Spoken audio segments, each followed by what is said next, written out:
Welcome to On the Front Line. I am Thomas Nadi Betelmo. The story of the people of Old Fadama, also known as Sodom and Gomorrah, has been well documented. What is often ignored is the plight of the children. They live in deplorable conditions and lack access to quality education. In today's edition of On the Front Line, we'll be looking at the fate of the children in the slum and what is being done to give them a better future.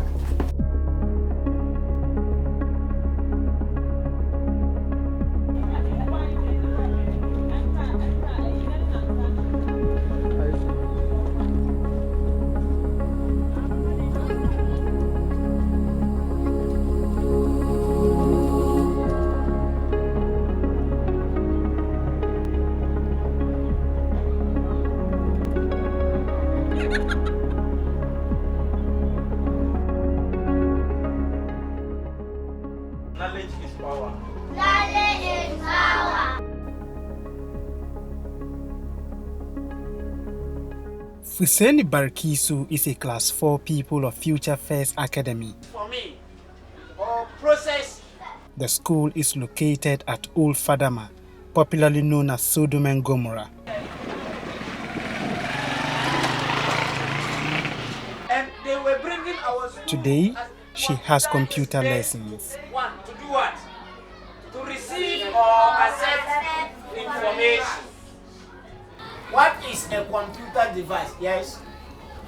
Computer device is a unit of A. Use the article A to refer to singular. a computer device is a unit or part of the computer that is attached to the computer to help it to work or function well. I'm going to ask clap hands for her. But there is a problem. There are only 2 textbooks available. The teacher's copy and the other book for the entire class. Hardware is different. The pupils have to sit in one group to be able to use the only computer textbook at their disposal.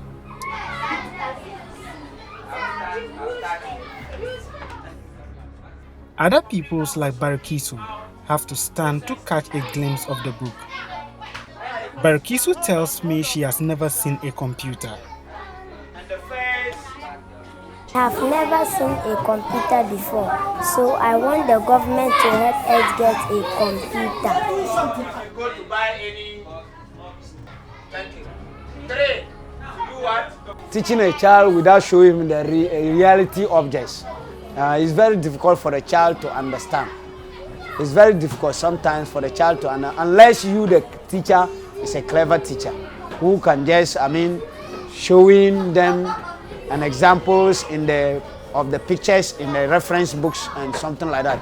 We are lacking of many materials here of like teaching, learning materials, unlike the computer and many materials in the school, and including the stretcher itself. And we need the government to help us. Old Fadama is a slum community located in the center of Ghana's capital.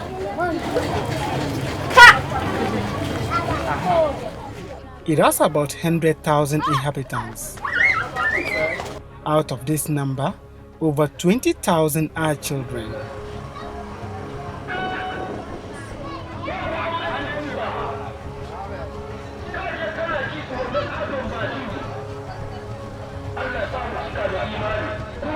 Just like Barkisu, there are many children in the slum who learn under similar or worse conditions. There is no government school here. This is because the community has been declared an illegal settlement.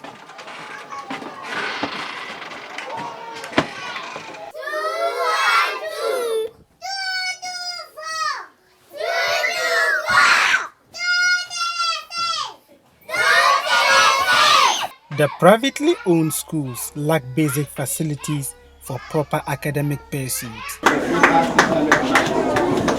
The teachers here are individuals who have decided to help the children acquire education. The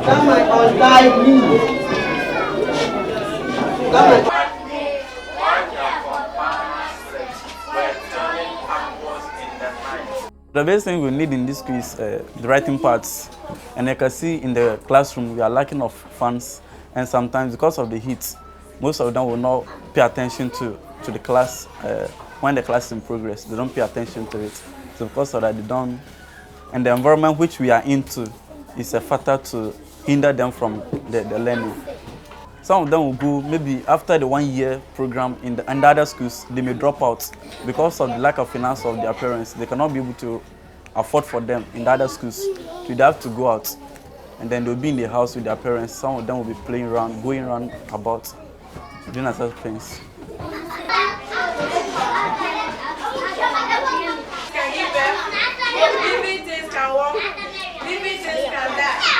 What we want government to do for us is we need books, textbooks, chalk, desk, and then especially computers. We don't have computers here.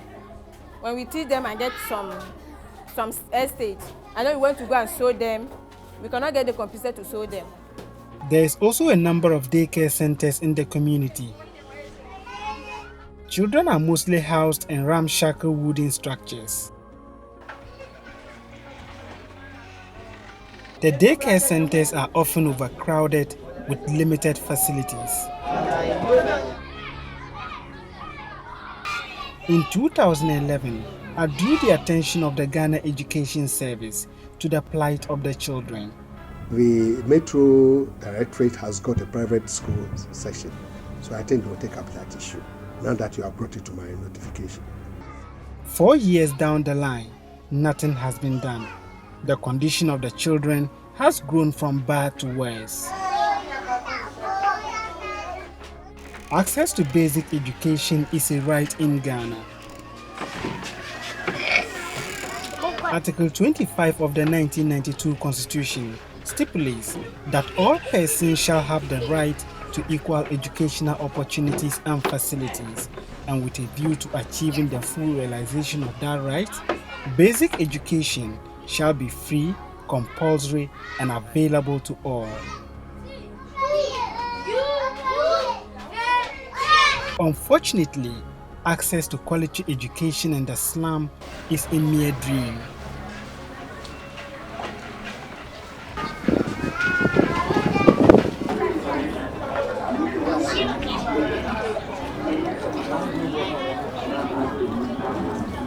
You go to school? Yes. Which school? Bethel ECG. Bethel ECG. Where can it be located? In the young market. Here in the slum? Do you think government should do something about this community? Yes. Or the kind of facilities that you have? Yes. Our school don't have ICT laboratories and science laboratories, so we cannot learn well about the science and ICT. What do you want to become in future? A football player.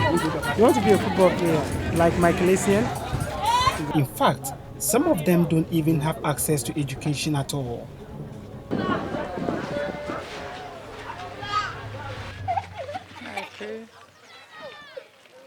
Michael Osebwache has not been able to attend school since his parents moved into the slum.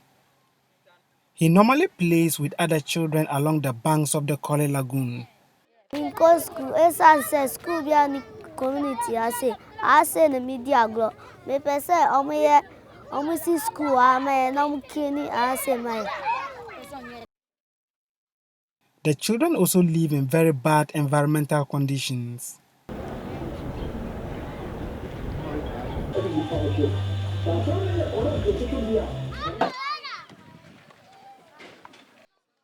Alhassan Ibn Abdallah is a student of the University of Ghana. He has lived in this community since childhood. This community has been declared an illegal settlement for the past 15 years. That is fine. We are not contesting that. We are Ghanaians. The children born in this community, is not their fault that they are born here. So even though you consider it as an illegal settlement, but it is proper to provide them with education so that when they are moved to a legal settlement, they will be educated and well equipped to be responsible citizens. But if you leave them for the reason that they live in an illegal settlement and they grow without education, without skills, and without jobs, what do you think they are going to become? So what we are saying is that, yes, the government can say the community is an illegal settlement.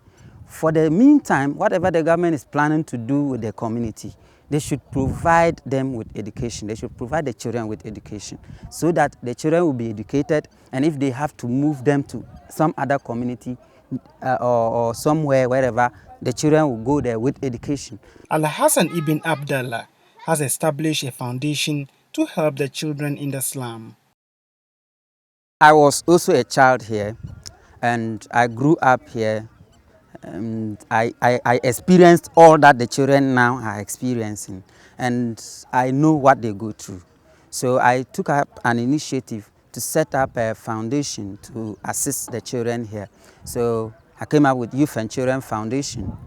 And what I do now is just less than 1 year old anyway, but I've been able to bring so many volunteers from within and outside Ghana to put the children together and teach them how to read and write. Currently, we are also raising funds to establish a child support center for the children so that we can bring in psychologists to counsel children there. We can hold workshop for children there. We can teach them very simple skills that will be able to support them in life at the center. So that's what we are trying to do now. But other things we intend to do include getting the kids sponsorship to go out of the community for education.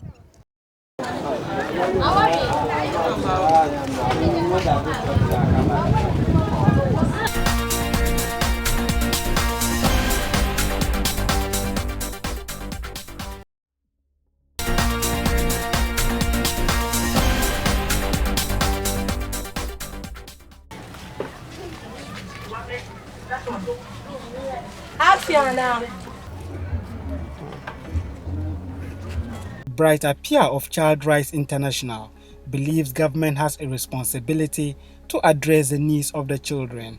Every child is supposed to be protected under the law, so it doesn't put limitation as to where you live. So by virtue of that, it means that every single child born in Ghana is entitled to have a right, and that right needs to be protected. In relation to children who live in slums, I think they are more vulnerable because if you look at the Children's Act, the pursuance of right also has a bearing on the vulnerability of children. So those who are more vulnerable, it is expected that the state individuals would respond quickly to their needs.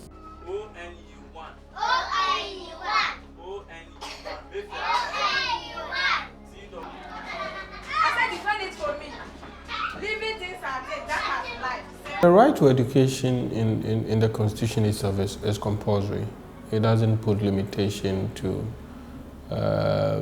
some of the factors that they've given. So clearly, whether they live in slums or not, the law provides that those children need to have access to education, and that needs to be provided irrespective of whether they live in illegal settlement or not, because the responsibility of providing basic education for our children is a burden on the state to be able to do that. So if the state is not taking steps based on certain conditions, then it also becomes a violation of the right of those children, because they did not decide to live in that slums, and conditions did not also compel them to live there.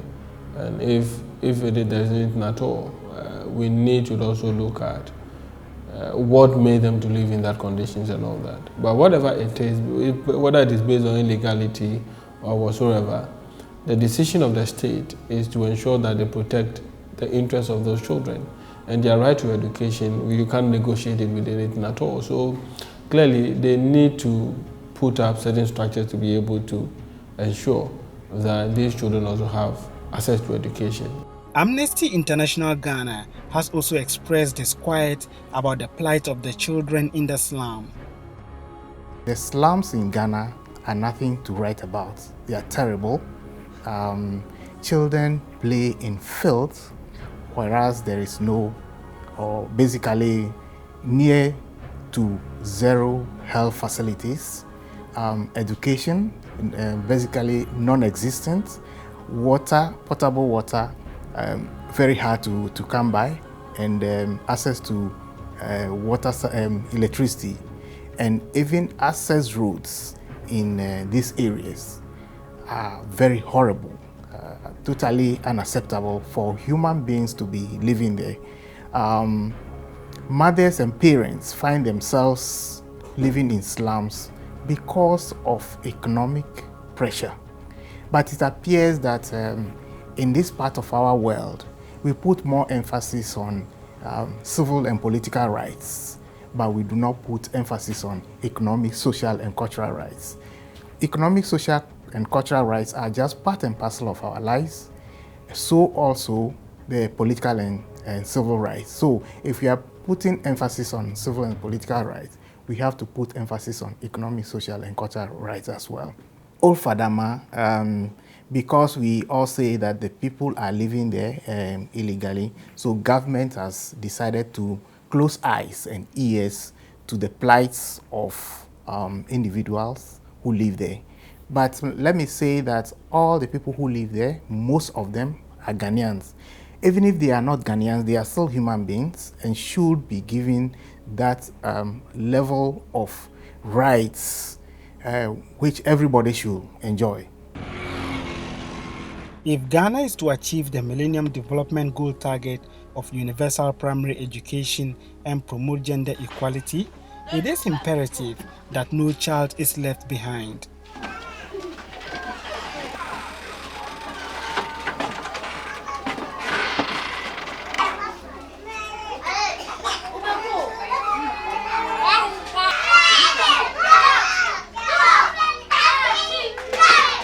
If the government provide the children here with education, gradually the community will be eradicated, because people who are educated from here are moving out with their families.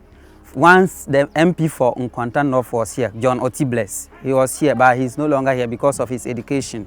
We have Eric, we have Abdelrazak, who has taken all his family out of here because now he's educated and he has a job. So if the children here are educated, they will all take their families out of this community. So that's why we are saying that the government should emphasize on education in the slums. Quality education, I mean, so that they will be able to move all their families out of this place.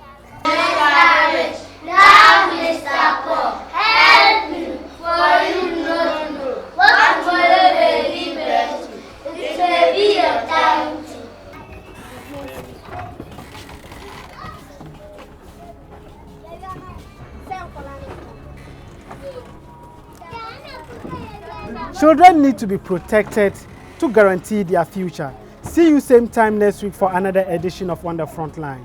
I am Thomas Nadi Betilma.